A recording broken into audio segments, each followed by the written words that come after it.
Shalom. I'm Eddie Chumney of Hebraic Heritage Ministries, and we welcome you to this week's Focus Israel Report. In this week's report, we're going to be sharing with you the results of the Israeli elections that were held on January the 22nd, and then give you an analysis of the possible coalition that Prime Minister Benjamin Netanyahu will be able to put together to form his next government, as his party won the largest number of seats in the election. Benjamin Netanyahu is the leader of the Likud party in Israel. In the January 22nd elections, he ran on a joint list with the Russian Immigrant Party of Israel Beitenu that is headed by Avigdor Lieberman. In last election, they won 42 seats, but in this election, they won 31 seats. However, the joint list of Likud and Israel Beitenu got the most votes in the election. Therefore, it is most likely that Prime Minister Netanyahu will be asked to try to form the next government of Israel. The party that received the second most votes is a new party to Israeli politics, a party headed by a former Israeli journalist. The name of the party is Yesh Atid, which means there is a future. It is more of a secular party, and they won 19 seats in the election. Coming in third was the Socio-Economic Party that is currently headed by Shelley Yakimovich. Coming in fourth was the Sephardic Ultra-Orthodox Party of Shas with 11 seats. Fifth, the Israeli Nationalistic Party of Jewish Home. They also got 11 seats, followed by the Ashkenazi Ultra-Orthodox Party of United Torah Judaism. This was followed by the new party established by former leader of Kadima, Tzipi Livni. Her party, now known as the Movement, received 6 seats. Meretz, a secular party, received 6. Arab parties received 12 seats. Finally, the party now headed by Shaul Mofaz, known as Kadima. So, following the election results, the big question now is, what government will Netanyahu form? Will it be a center-right government, a center-left government, or a combination of the two? Conventional wisdom is that Netanyahu will choose his historic natural partners from the center-right. However, some members of his Likud political party are saying that Netanyahu prefers to form a coalition with the center-left parties rather than the nationalistic party of Jewish Home and the Sephardic Ultra-Orthodox Party of Shas. Senior Likud Minister Moshe Yaalon said that the new government will look to create as large a coalition as possible. It is 99% certain that Yair Lapid of the party Yesh Atid, which means there's a future, Tzipi Livni, whose political party is called the Movement, and Shaul Mofaz of Kadima will join Netanyahu in his government, the Likud source said. Only after exploring those options would Netanyahu approach either the ultra-Orthodox or the National Religious Jewish Home Party. However, another senior Likud official said that Netanyahu prefers to keep Jewish Home out of the coalition. The official, who asked to remain anonymous, said that Netanyahu has indicated in private conversations he would prefer to form a coalition with Yair Lapid's Yesh Atid, There's a Future party, Tzipi Livni's The Movement, and even with the Labor Party headed by Shelley Yakimovich, though she has publicly stated that she would not join a Netanyahu government. According to this official, Netanyahu fears a strong Bennett, who is the leader of Jewish Home, because his party will make it difficult for him to make diplomatic moves in terms of peace negotiations with the Palestinians regarding the peace process. Other Likud insiders were quoted as saying that Netanyahu is expected to redefine his natural partners after the upcoming election, shifting from a nationalistic government or a center-right government to a more leftist one or center-left. One of the many concerns of the newly elected government is to pass a national spending budget to implement Benjamin Netanyahu's economic policies. Netanyahu is expected to make cuts in Israel's budget. This is not seen as being feasible to the ultra-Orthodox parties. An Israeli newspaper quoted senior Likud members as saying that because of the need to focus on issues such as the economy and due to the pressure that is expected to come from U.S. President Barack Obama as it relates to the peace process, Netanyahu is expected to shift his coalition more towards the center left in an effort to build as broad a coalition as possible. If he would do this, he would be in effect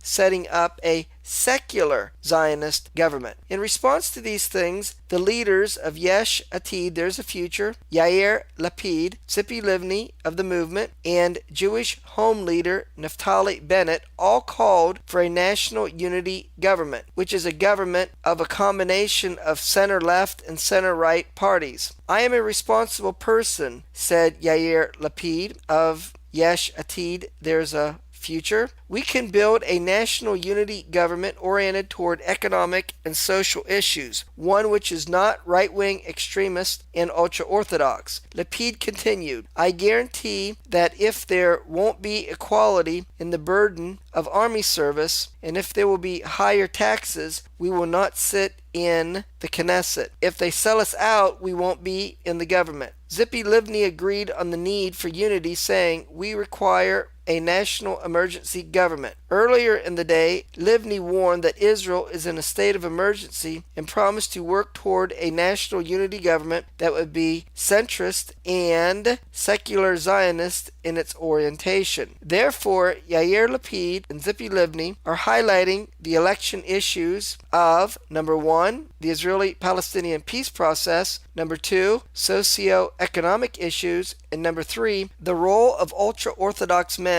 serving in the Israeli military. Jewish Home leader Naftali Bennett also called for a national unity government, which included the Yesh Atid, There's a Future party of Yair Lapid for economic reasons, but he said it should not include Tzipi Livni's party, the Movement, whose party strongly advocates a need for a peace agreement with the Palestinians, which Jewish Home opposes. I am against a Palestinian state, said Bennett. The land of Israel has been ours for over 3,800 years. Last month, Jewish Home leader Naftali Bennett called for Israel to annex Area C, which is under complete Israeli control, from the Oslo Accords signed in the 1990s by Israel and the Palestinians. All the Jews in the West Bank live in Area C, while only 4% of Palestinians live in Area C. However, Rabbi Shai Piron, number 2 on the Yesh Atid party list of Yair Lapid, and serves as head of the Patach Tikva Yeshiva Institution, which is a modern Orthodox entity, said that he would support uprooting Israeli communities in the West Bank if Israel reached a diplomatic deal with the Palestinian Authority. He also called the plan by Naftali Bennett of Jewish Home as being delusional. Tzipi Livni of the Movement said that she would consider joining a coalition led by Prime Minister Benjamin Netanyahu only if Netanyahu were to truly commit to advancing the diplomatic process with the Palestinians, and if his government did not implement the diplomatic platform of Jewish Home, who calls for annexing Area C in the West Bank and giving the 50,000 Palestinians living there full Israeli citizenship. Meanwhile, the Sephardic ultra-Orthodox Shah's party accused Prime Minister Benjamin Netanyahu of having already forged a coalition deal with two center-left parties, Tzipi Livni's The Movement and Yair Lapid's Yesh Atid, There's a Future. In an interview with Benjamin Netanyahu conducted by the Jerusalem Post, Netanyahu explained his position on these issues. He was asked the following question. You know Naftali Bennett of Jewish Home very well. You've worked with him in the past. In your mind, is he an extremist, or does he have extremist political views? Netanyahu's answer: I'm not rating anyone and I'm not disqualifying anyone, but I think it's important for people to realize that the only way that we can lead the country is to have a very strong ruling party. You need a prime minister that can focus on the main issues, and that can't be done if you have to attend the needs of sectorial parties. Question: what is your dream coalition? Netanyahu says, the dream coalition is the one with the broadest possible Likud B'Tenu governing it, because that is really what determines and what drives stability